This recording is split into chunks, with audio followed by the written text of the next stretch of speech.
The Nationalist People's Coalition was born out of the 1992 presidential campaign.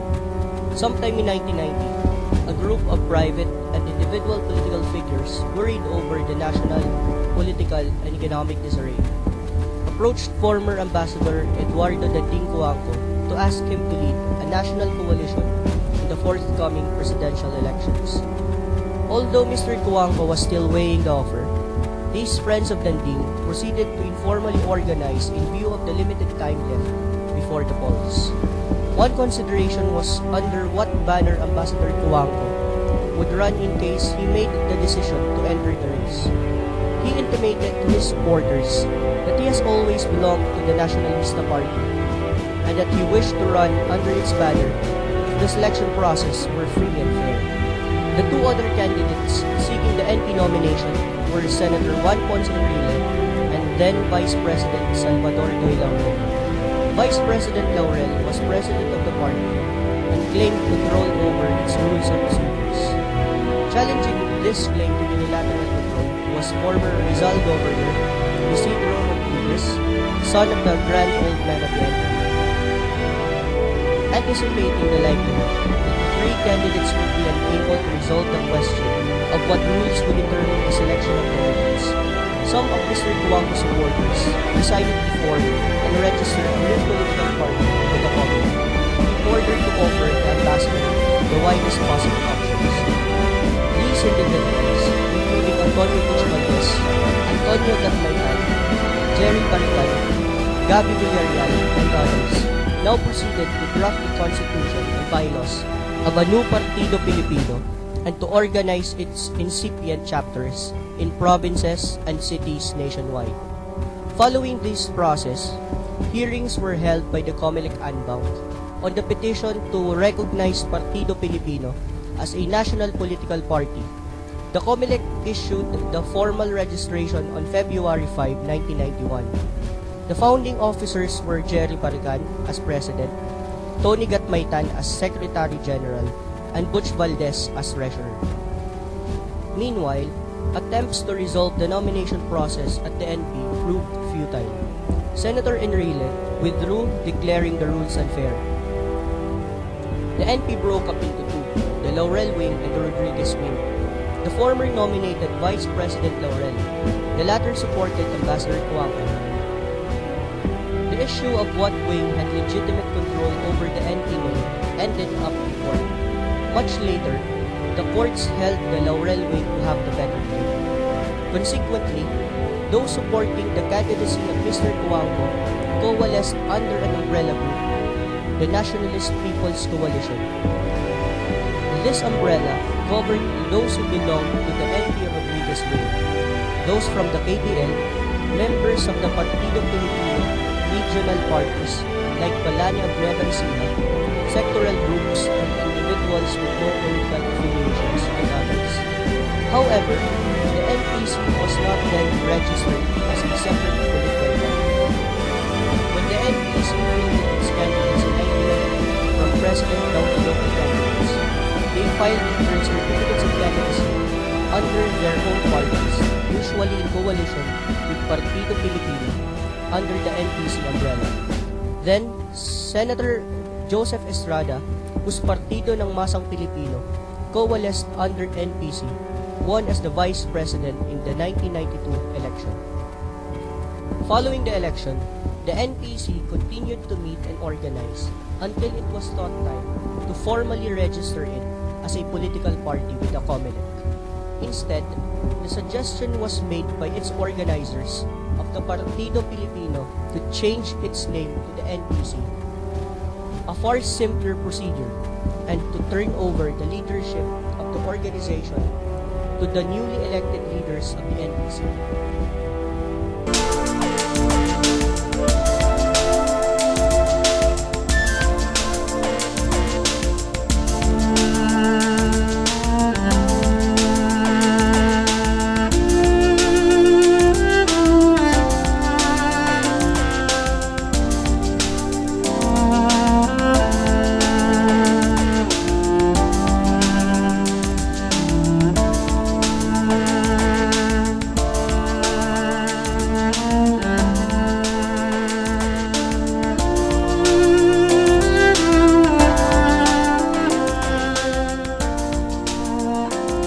interim officers were Ambassador Eduardo M. Cuanco Jr., Chairman of the Central Committee, Senator John H. Usmeña, President, Assemblyman Gilberto M. Duavit, Secretary General, Mr. Douglas Lu Im, Treasurer, and Minister Estelito P. Mendoza, Legal Counsel. The Interim Advisory Council was composed of the following: Speaker Nicanor G. Iniguez, Chairman, Minister Conrado E. Estrella, Minister Estelito P. Mendoza, Congressman Jose Diaz-Piras, Congressman Manuel M. Garcia, Congressman Leonardo P. Perez, Congressman Fernando R. Veloso, Congressman Jose R. Zubiri Jr., Governor Faustino S. Pino Jr., Governor Ignacio Santiago, the Interim Secretariat, Assemblyman Gilberto M. Duavit, Secretary General, Deputy Minister Ramon Perez, Deputy Secretary General for Luzon, Congressman Jose Villalobos, Deputy Secretary General for Science, Vice Governor Rufus Villalobos, Deputy Secretary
The Nationalist People's Coalition is a principled, progressive, and compassionate political party that promotes national pride, builds national unity, and advances national interests. The Nationalist People Coalition, with its leaders and members united, shall establish a system of governance that improves the quality of life of all Filipinos by addressing poverty, spreading prosperity, and ensuring social justice.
I sincerely congratulate my winning colleagues in the race, Noynoy Aquino and Jeju Marlinay.